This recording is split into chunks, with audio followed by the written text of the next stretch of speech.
మనం బెల్లంకొండ శ్రీనివాస్ నటించిన రాక్షసుడు అనే మూవీ చూసే ఉంటాం. అందులో క్రిస్టోఫర్ అనే ఒక సైకో క్యారెక్టర్ ఉంటుంది. ఆ సైకో క్యారెక్టర్ అమాయకులైన చిన్న పిల్లలను కిడ్నాప్ చేసి చాలా హింసించి క్రూరంగా చంపేస్తుంటాడు. ఆ మూవీలో ఆ క్యారెక్టర్ చూస్తేనే మనకి ఒళ్ళు గగురు పొరుస్తుంది. కానీ మనం ఇప్పుడు డిస్కస్ చేసుకోబోయే క్యారెక్టర్ గురించి తెలుసుకుంటే ఆ క్రిస్టోఫర్ అనే క్యారెక్టర్ చాలా చిన్న పిల్లాడిలా అనిపిస్తుంది. ఎస్, ఆమెనే సియా కోయల్. ఆమె ఒక 20 ఇయర్స్ అడల్ట్ గర్ల్. ఇంకా పూర్తిగా మెచ్యూరిటీ కూడా రాలేదు. కానీ మైండ్లో మాత్రం ఇంటర్నేషనల్ లెవెల్ క్రిమినల్ ప్లానింగ్. తనను ప్రాణం కంటే ఎక్కువగా ప్రేమించిన వ్యక్తిని ఇంకో కొద్ది రోజుల్లో తన లైఫ్ పార్ట్నర్గా తన జీవితంలోకి రాబోతున్న కేతన్ అగర్వాల్ని లోహాఘాట్ కోట నుంచి కిందికి తోసేసి అతి క్రూరంగా చంపేసింది. మనం ప్రీవియస్గా చేసుకున్న వీడియోలో సియా గోయల్ కేతన్ని ఎలా ప్లాన్ చేసి ఆ లోహాఘాట్ కోట పైనుంచి తోసేసి చంపేసిందో మాట్లాడుకుందాం. కానీ ఈరోజు ఈ వీడియోలో పోలీస్ ఇన్వెస్టిగేషన్లో బయటపడిన ట్విస్టులు, కోర్టులో జరిగిన 10 కోట్ల high drama and utmost important Chetan వాడిన 640 మినిట్స్ స్ట్రాటజీ, వీటన్నిటి గురించి చాలా ఇన్ డీటెయిల్గా డిస్కస్ చేసుకోబోతున్నాం. కేతన్ హత్య జరిగిన తర్వాత పోలీసులు సియాను అండ్ చేతన్ వాళ్ళ కస్టడీలోకి తీసుకొని బ్యాంక్ అకౌంట్స్ అండ్ వాళ్ళ చాట్ హిస్టరీ పడింది. సియాకు అండ్ కేతన్కి ఈ సంవత్సరం ఫిబ్రవరిలో ఎంగేజ్మెంట్ అయింది. కానీ సియా కేతన్ని పెళ్లి చేసుకోవడం ఏమాత్రం ఇష్టం లేదు. ఎందుకంటే కేతన్ కొద్దిగా నత్తిగా మాట్లాడతాడు అండ్ అతని అపీరెన్స్ కూడా అంత లుకింగ్గా ఉండదు. సో అతన్ని ఆమె ఎప్పుడు అసహ్యించుకునేది అండ్ తన స్టేటస్కి తగినట్టుగా ఉండడని తన లోపల ఒక ఫీల్. ఈ విషయం ఇంట్లో చెప్తే తనను ఏమంటారో అండ్ వాళ్ళ పరువు పోతుందేమో అని ఇంట్లో చెప్పకుండా తన లోపలే దాచుకుంటుంది. సియాలోని అసలు సైకో కోణం బయటపడింది. కేతన్ బాగా డబ్బున్న ఒక రియల్టర్ కొడుకు.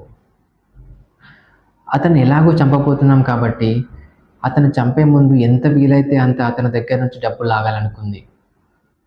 అనుకున్నట్టుగానే ప్రీ వెడ్డింగ్ అని, షాపింగ్ అని, ఇంకా ఏదో ఇతర ఖర్చులు అని చెప్పి అతని దగ్గర నుంచి దాదాపు ₹1 కోటి లాగుంది. ఒకసారి ఇమాజిన్ చేసుకోండి ఫ్రెండ్స్, ఎవరినైతే కొద్ది రోజుల్లో పెళ్లి చేసుకోబోతుందో అతని దగ్గర నుంచి దాదాపు ₹1 కోటి లాగేసుకుంది. అండ్ ఆ ₹1 కోటి తన లవర్ అయిన చేతన్కి ఇచ్చి తన బిజినెస్లో ఇన్వెస్ట్ చేయించింది. అంటే ఇక్కడ కేవలం మర్డర్ మాత్రమే కాదు, పక్కా ఫైనాన్షియల్ క్రైమ్ కూడా జరిగింది. పాపం అమాయకుడైన కేతన్ ఎలాగో తను పెళ్లి చేసుకోబోతున్న అమ్మాయే కదా అని ఎంత అడిగితే అంత ఇచ్చేసేవాడు. కేతన్ను చంపడానికి సియా చేతన్కి ఇచ్చిన సిగ్నల్ ఏంటంటే కింద తీసుకెళ్ళి ఆ కొండ మీద ఉన్న ఏదో ఒక ఎడ్జ్కి తీసుకెళ్ళి అక్కడ వాటర్ తాగడం కోసమని కింద కూర్చుంటుంది. ఇక్కడ కింద కూర్చోడానికి కూడా ఒక పెద్ద కారణం ఉంది. ఒకవేళ సియా నిల్చుంటే కేతన్ తోసేస్తున్న సమయంలో సియా చేతిని పట్టుకొని లాగేసే ప్రమాదం ఉంది. అందుకనే ఆమె కింద కూర్చుంటుంది. అంటే ఎంత పక్కాగా ప్లాన్ చేసి వాళ్ళు ఈ క్రైమ్ ఇన్వెస్టిగేషన్లో వీళ్ళిద్దరూ కేవలం కేతన్ సెల్ఫీ తీసుకోవడానికి ట్రై చేసి ప్రమాదవశాత్తు ఆ కొండ లోయలో పడిపోయాడని చెప్పారు. కానీ పోలీసులకు ఆ విషయం ఏమాత్రం నమ్మశక్యంగా లేదు. అప్పుడే పోలీసులు ఈ సీన్ను రీక్రియేట్ చేశారు. కేతన్ హైట్ అండ్ వెయిట్కి మ్యాచ్ అయిన ఒక డమ్మీ హ్యూమన్ స్టాచ్యూని ఆ కొండపైకి తీసుకెళ్లారు.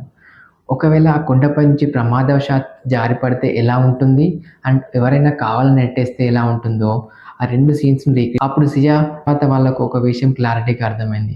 కేతన్ ప్రమాదవశాత్తు జారి పడిపోలేదు, ఎవరో కావాలనే వెనక నుంచి తోస్తే. జూన్ 14న కూడా సేమ్ ఇలాగే కేతన్ సియా కొండపై నుంచి తోసేసింది. బట్ ఆ టైంలో కేతన్ చెట్టు పొదల్లో చిక్కుకొని ప్రాణాలతో పైకి వచ్చేసాడు. అప్పుడు సియా పాము అని ఏదో కారణం చెప్పి తప్పించుకుంది. ఈ కేసు కోర్టుకి వెళ్ళాక అసలైన హై వోల్టేజ్ డ్రామా స్టార్ట్ అయింది.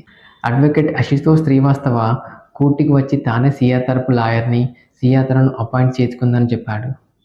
కానీ సియా వాళ్ళ బ్రదర్ బయటకు వచ్చి ఈ అశుతోష్ ఎవరో మాకు తెలీదు, అతనితో మాకు ఎటువంటి సంబంధం లేదు, మా ఫ్యామిలీ తరపు లాయర్ విపుల్ అని చెప్పాడు.